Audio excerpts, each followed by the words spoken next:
Hey, what's up, everybody?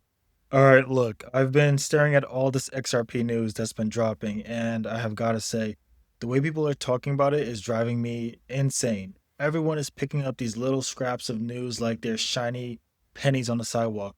Oh, look at ETF. Oh, look, a partnership. They are celebrating the news, which is fine, but they're completely, utterly missing the goddamn plot. They're not seeing the pattern. They're not seeing the machine. And if you don't see the machine, you have no idea what is actually being built. You're just looking at a pile of gears and calling it a watch. It is lazy. So let's not be lazy. Let us actually dig into this because it is one of the most calculated corporate plays I have seen in a long time. Let's start with the one that should be setting off alarm bells for every company treasurer on the planet, VivoPower, which is a publicly traded company, not some crypto startup, a real world NASDAQ listed business. They did not just add some XRP to their balance sheet for a press release, they pivoted their entire treasury strategy to be XRP centric. Think about that for a second. Imagine the boardroom meeting. You have suits in there, shareholders to answer to, liabilities, payroll, people with mortgages, and the CEO, Kevin Chin, stands up and says, right, we're no longer just holding dollars and bonds. We're going all in on a digital asset. And not just holding it, we're going to make it work for us. They raised over $100 million, led by a Saudi prince of all people, for the specific purpose of buying XRP and building on the ecosystem. This is not a gamble. It is a strategic declaration. It is a shot across the bow of every other company that thinks digital asset strategy means buying a little Bitcoin and waiting. Vivo Power is creating a playbook. They're calling it XRPFi, which, okay, is cringy buzzword, but the concept is what matters. They are using the Flare network to generate yield on their XRP holdings. Then they take that yield and buy more XRP. It's a feedback loop, a compounding engine. Their treasury is no longer a static pile of cash losing to inflation, it's an active revenue generating part of the business. The CEO said it himself, it is no longer enough to simply hold XRP. The duty to our shareholders is to make it productive. That one sentence is the whole damn story. This is the first major domino. Now, every other CFO at every other company has a precedent. They have a model they can point to. Vivo Power is the proof of concept, the lab experiment that's now running in the wild, and it is backed by serious people like Adam Trademan, a former Ripple board member, and little Saudi royalty. This isn't degen money. This is strategic global capital making a very loud statement. They are creating the institutional use case from scratch. So while one arm of this octopus is building out the corporate playbook, another arm is going for the jugular of the traditional finance system. And that is this national bank charter application. Did you hear about that? Don't let your ears glaze over that one. This is not a small thing. Ripple is not applying for some bit license in New York. They've gone straight to the top, to the OCC, which stands for the Office of the Comptroller of the Currency. This is the federal regulator for all national banks in the United States. Do you get that? JP Morgan, Bank of America, Bank of China, they answer to the OCC. Ripple is applying to create Ripple National Trust Bank. What they're trying to do here is subtle but savage. On the surface, it's about their stablecoin, RLUSD. Having it issued by a federally chartered trust gives it a stamp of legitimacy that no other stablecoin has. Tether, USDC, they are regulated at the state level, if that. Ripple is aiming for the federal seal of approval, and they are applying for a FedMaster account, which means they would not need a BNY Mellon or a State Street to hold their reserves. They could connect directly to the Federal Reserve. They become their own bank. But the so what is much bigger. This is a direct assault on the system. For years, crypto has been treated like the pariah, this weird cousin that lives in the basement.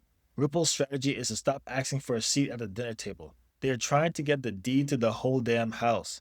By becoming a national trust bank, they embed themselves inside the very regulatory framework that the banks use. They get to play by the same rules with the same credibility, but with superior technology. It is a Trojan horse. You bring in a stablecoin as a friendly offering, but once you're inside the city walls, once you have that charter and the Fed account, you are part of the core infrastructure. You are no longer an outsider. You are the plumbing. And once you're the plumbing, you can dictate how things flow. It is a brilliant, audacious move. It is a power play disguised as a compliance filing. It is a foundation. It is a concrete slab they are pouring to build their skyscraper on. So you have the foundation being laid with the feds. You have the first major corporate tenant, Vivo Power, moving in and showing everyone how to use the space. What's next? You need to get the public in the door.